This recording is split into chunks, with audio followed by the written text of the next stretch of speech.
এতক্ষণ ঢাকাবাসীর কবর হয়ে যাওয়ার কথা ছিল।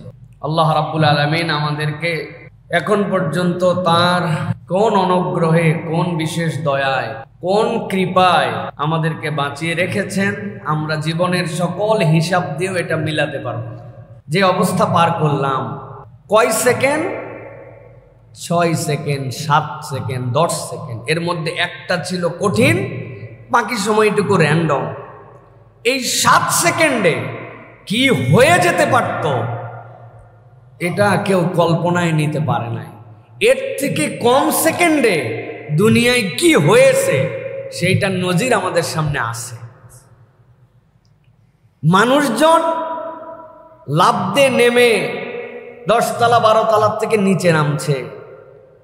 আমি জানলায় দাঁড়ায় দেখছি আর কাঁদছিলাম যে যেই মানুষ নিচে নামতেছে, এত দূর পর্যন্ত নামার তো সময় আসার কথা না।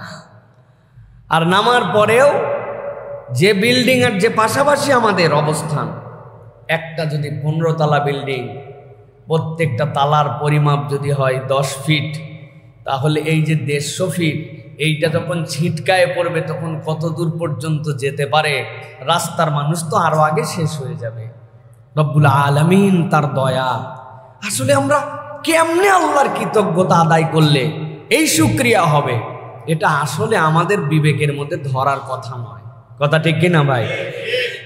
আল্লাহ রাব্বুল আলামিন যে পরিবেশ, যে পরিস্থিতি আমাদেরকে দিলেন, একটু সাবধানে যারা রাস্তায় নেমে গেলাম, যারা আতঙ্কগ্রস্ত হলাম, যারা ফেসবুক স্ট্যাটাস দিলাম, যারা বাপ মা সন্তানের খবর নিল, বিদেশে থেকে দেশের অবস্থাকে জানার জন্য ব্যাকুল হয়ে গেল, সবাই নিজের বিল্ডিং এর দিকে তাকায় দেখতেছে বিল্ডিং ক্র্যাক হয়ে গেল কিনা। তাদের জন্য যদি জিজ্ঞাসা করা হয়, আজকেই যদি আমার জীবনের এই সময়টুকু শেষ সময় হতো, তাহলে আমার লাস্ট সালাত হতো ফজর, আমি কি আল্লাহর জন্য সেই সালাতে উপস্থিত হওয়ার হাজিরা নিয়ে আসতে পারতাম, নাকি আমার সেই উপস্থিতি নাই? আমার যে তওবার হালত নিয়ে আল্লাহর সামনে আসার কথা, ওই তওবার হালত নিয়ে উপস্থিত হতাম? আমার যে ফাঁকি মুক্তি, জনগণকে ঠকানো, বান্দার হক নষ্ট করা, এই গুনাহ মুক্তি নিয়ে আল্লাহর সামনে হাজির হতাম, নাকি আমার আল্লাহর সামনে হাজির হওয়ার হালত কি হতো? এইটা ভাবার জন্য আল্লাহ রাব্বুল আমিন আমাদেরকে আরেকটা সুযোগ মনে হয় দিলেন। মাটির ঘর, 1 তলা 2 তলা ঘর, আফগানিস্তানের মতো জায়গাতে ভূমিকম্প হয়েছে, কাছাকাছি মাত্রার, ধ্বংস হয়ে শেষ হয়ে গেছে। ওদের কোনো 5 তলা 7 তলা বিল্ডিংই নাই, মাটির নিচে ডেবে চলে গেছে। হাজার হাজার মানুষকে খুঁজেই পাওয়া যায়নি, কবরও দেওয়া লাগে নাই। আর আমাদেরটা কি হতো ভাই? একটু ভাবেন না, কি হতো ভাই? একটু ভাবেন ভাই, একটু ভাবেন।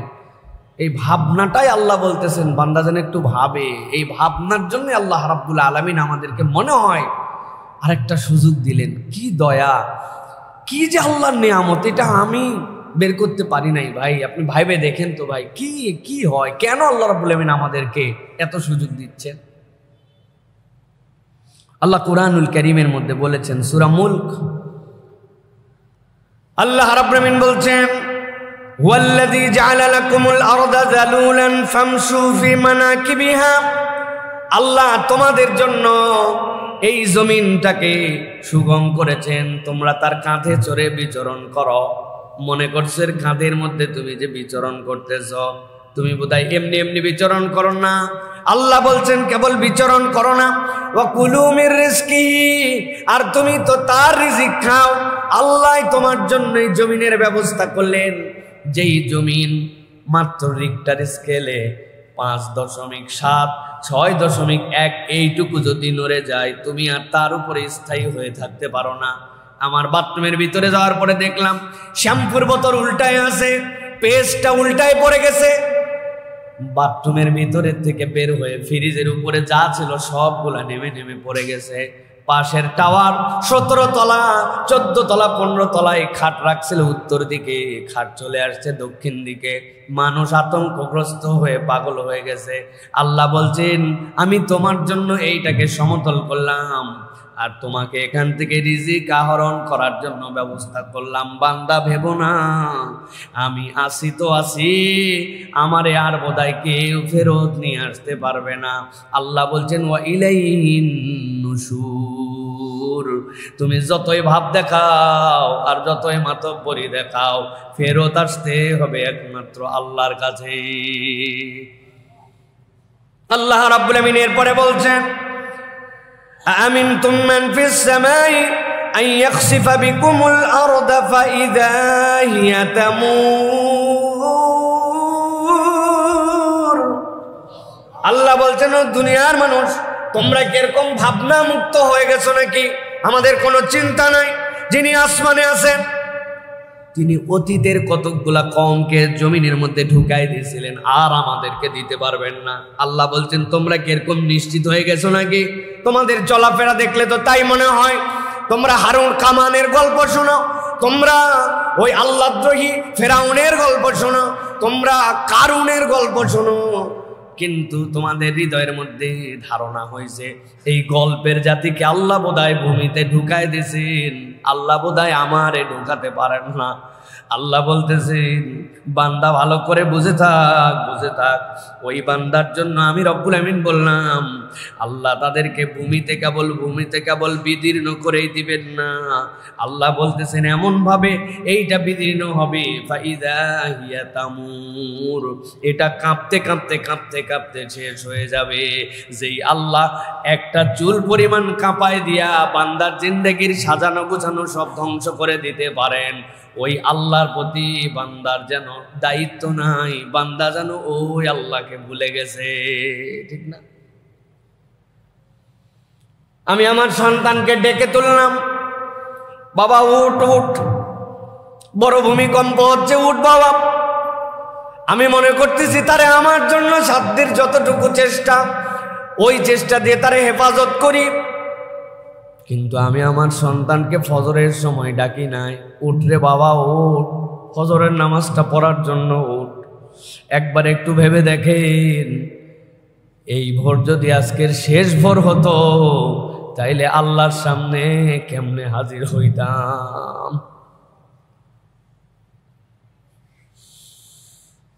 আজকের জুমা পড়া লাগতো না। পৃথিবীতে এরকম বড় বড় নজির আছে, জুমা হয় নাই, এলাকা শেষ হয়ে গেছে।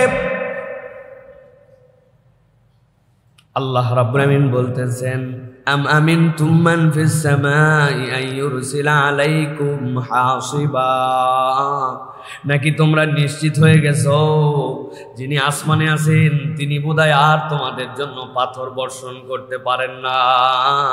ফাসাতালামুনা কাইফা নাযীর, আল্লাহ বলছেন অচিরেই তোমরা জানতে পারবে আমার সতর্কতা কেমন ছিল।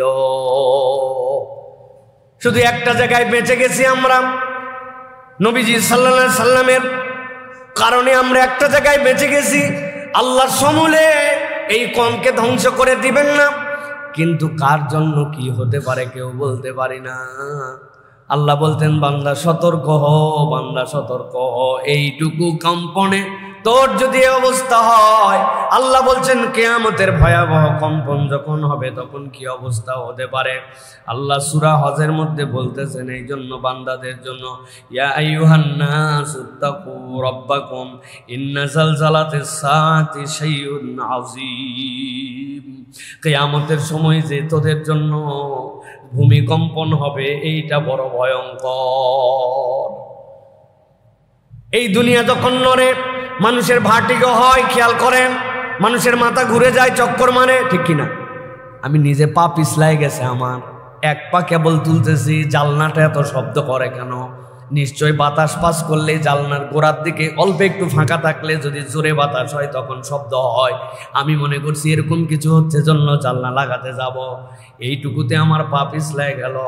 এইটুকুতে উপর দিকে তাকায় দেখি ফ্যানগুলা সব পাখাগুলা ছাদের সাথে লেগে যাচ্ছে, আতঙ্কগ্রস্ত হয়ে গেছি। আমার বাচ্চার অবস্থা কি, আমার বইয়ের অবস্থা কি, আমার তার সন্তানগুলা ঘুমায় আছে অনেকে, তার অবস্থা কি?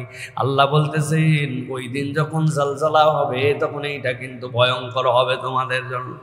কতদূর ভয়ঙ্কর হবে? আল্লাহ রাব্বুল আলামিন বলছেন ইয়াউমা তারাউনাহা তাযহালু কুল্লু মুরদিআতিন কুল্লু মুরদিআতিন আম্মা আরদাত ওয়া তাদাউ কুল্লু যাতিন হামলিন হামলাহা।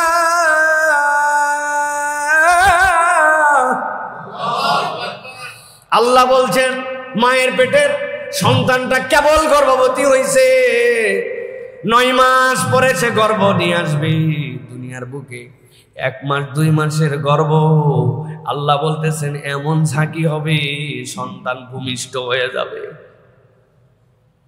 পেটের মধ্যে ধরে রাখার তার কোনো ক্ষমতা হবে না।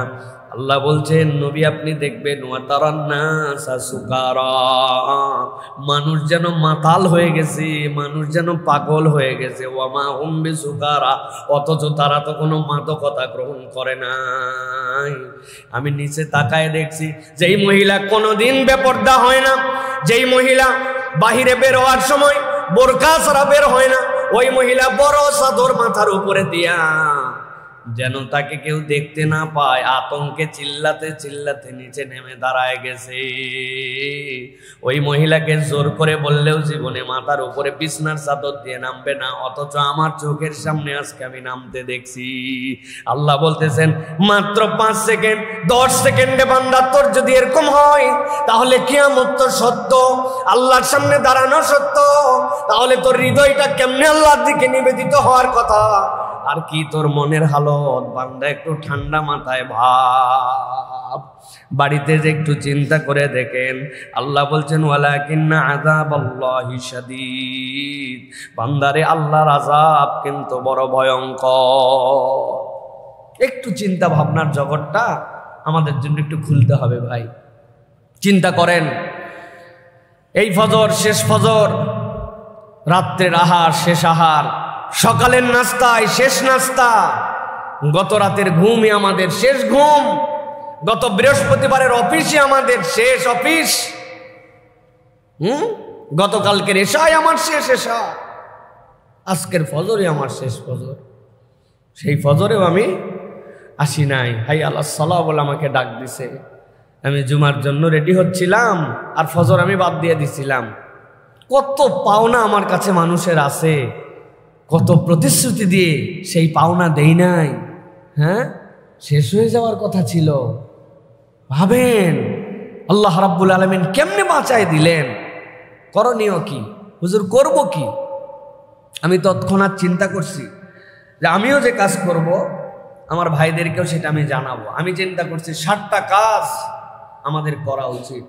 1 নম্বর, আল্লাহ সুযোগ দিছ, তোমার জন্য তওবা করে আমি ফেরত আসতেছি। আল্লাহ আল্লাহ তুমি আমার আরেকটা চান্স দিছ। আল্লাহ আমি তো আশহাদু আল্লা ইলাহা ইল্লাল্লাহর উপরে মরছি কিনা সেটাও তো আমার সুযোগ ছিল না, কারণ ওই সময় তো আমি চিৎকার দিচ্ছি হায় হায় কি হলো কি হলো। ওই সময় যে আশহাদু আল্লা ইলাহা ইল্লাল্লাহ পড়তে হবে, এটা অনেক ইমানদার যদি বলিষ্ঠ ইমান না থাকে হবে না। আমি তো আজান দিচ্ছিলাম ওই সময়। আল্লাহ আমি তো বুঝছি শেষ হয়ে যাবো। আল্লাহ আল্লাহু আকবার বলতে বলতে আশহাদু আল্লা ইলাহা ইল্লাল্লাহ বলতে যেন আমার জীবনটা শেষ হয়। আল্লাহ এই জন্য আমি আজান দিচ্ছিলাম।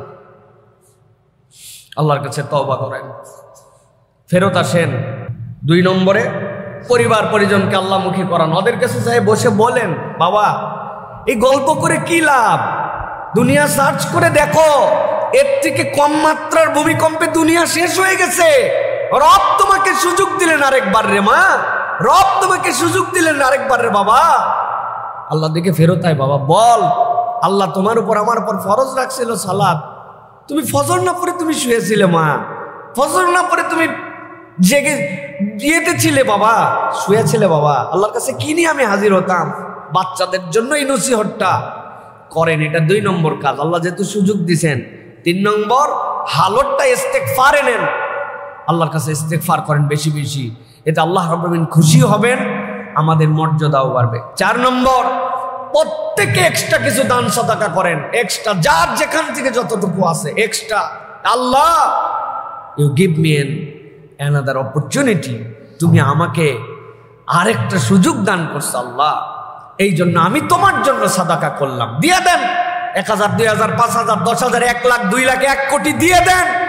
কি হতো কি হতো, ব্যাংক কে দেখতে যেত? ব্যাংকের ব্যালেন্স আপনার কে দেখতে যেত? এটা একটা মৃত্যু পুরি হয়ে যেত, ওই ব্যাংক দেখার মতো সময় থাকতো না। দাপট দেখার মতো সময় থাকতো না। আল্লাহর জন্য সাদাকা। রাজি আছেন? 5 নম্বর, আল্লাহর কৃতজ্ঞতা আদায় করেন। আল্লাহর কৃতজ্ঞতা আদায় করেন। আল্লাহ রাব্বুল আলামিনের জন্য হাম করেন, টার্গেট করেন, আল্লাহ আজকে দিনে অন্তত পক্ষে 1000 বার আমি আলহামদুলিল্লাহ পড়বো। আল্লাহ 1000 বার মিনিমাম। আল্লাহ দিল থেকে ভেবে ভেবে, আল্লাহ কি হতে পারত, তুমি আমারে কি হেফাজত করলে। 6 নম্বরে, আগামীকালকে সুযোগ থাকলে একটা নফল সিয়াম রেখে দেন। আল্লাহ তোমার জন্য আমি একটু রোজা রেখে দিলাম, আল্লাহ তুমি আমাকে আরেকটা সুযোগ দিছো। আল্লাহ প্রত্যেকটা ভূমিকম্পের পরে আপনার শখ আছে। পৃথিবীর ইতিহাসে যত বড় বড় ডেঞ্জারাস বিপর্যয় হয়েছে, মূলের থেকে আপনার শখ, সেটা কিন্তু ভয়ঙ্কর। আল্লাহ সেটার থেকে আমাদেরকে তুমি হেফাজত করো। পাপ, গুনাহ, চোখের গুনাহ, গান বাজনা, সিনেমা, হারাম দেখা বাদ দিয়ে দেন। আল্লাহ তুমি আমাকে একটা সুযোগ দিছো, আল্লাহ এর কৃতজ্ঞতায় আমি এগুলা বাদ দিলাম। একটা নফল সিয়াম। আর যদি পারেন 2-4 রাকাত একটু আল্লাহর কাছে শুকরিয়া সিজদা দেওয়ার নিয়তে 2-4 রাকাত সালাত আদায় করেন। আমি 7টা দিকে জাতির প্রতি দৃষ্টি আকর্ষণ করব। 1 নম্বর তওবা, পরিবার পরিজনকে আল্লাহমুখী করা। 3 নম্বর ইস্তেগফার। 4 নম্বর কিছু এক্সট্রা সাদাকা। 5 নম্বর আল্লাহর কৃতজ্ঞতা আদায় কিভাবে করবেন এটা আপনি জানেন। উমুককে মাফ করে দিতে হবে, দিয়ে দেন। উমুকের ঋণ ছিল, যাহ তোরে মাফ করে দিলাম। কারো কোনো একটু উপকার করে আপনি আল্লাহর কৃতজ্ঞতা আদায় করার জন্য, আর হাম তো আছে, এইটা করবেন। কিছু একটা আপনাকে স্বাক্ষর রাখতে হবে। আল্লাহ আমি তোমার প্রতি খুশি হয়েছি। আল্লাহ আল্লাহ তুমি আমাকে আরেকটা সুযোগ দিছো। আল্লাহ এই জন্য আমি তোমার প্রতি খুশি। এই খুশিতে আল্লাহ তোমার আমি এই কৃতজ্ঞতাটুকু আদায় করলাম। একটা সাদাকা দিয়ে দেন, একটা পশু জবাই করে মানুষকে খাওয়াই দেন। আল্লাহ রাব্বুল আলামিন তুমি আমার এই সুযোগ দিয়েছো, টাকা পয়সা ধন সম্পদ কি করতাম আল্লাহ। আর নফল একটা সিয়াম রাখার জন্য চেষ্টা করেন। আর কিছু এক্সট্রা সালাত আদায় করেন আজকে অন্তত পক্ষে। আল্লাহ তুমি আমার এই সুযোগ দিছো, আল্লাহ আরেকটা সিজদা দেওয়ার। আল্লাহ তুমি আমার আরেকবার মসজিদে আসার মতো তৌফিক দিছো। আল্লাহ এই জনপদের জন্য দোয়া করেন, নিরাপত্তা। আল্লাহ তুমি এই জনপদকে তুমি আমাদের জন্য নিরাপত্তা করে দাও। আল্লাহ আকস্মিক এমন মৃত্যু দিও না যে মৃত্যুতে আমি তোমার তওবা করার সুযোগ পাই না। তুমি আমাদেরকে হেফাজত করো। পারবো ইনশাআল্লাহ।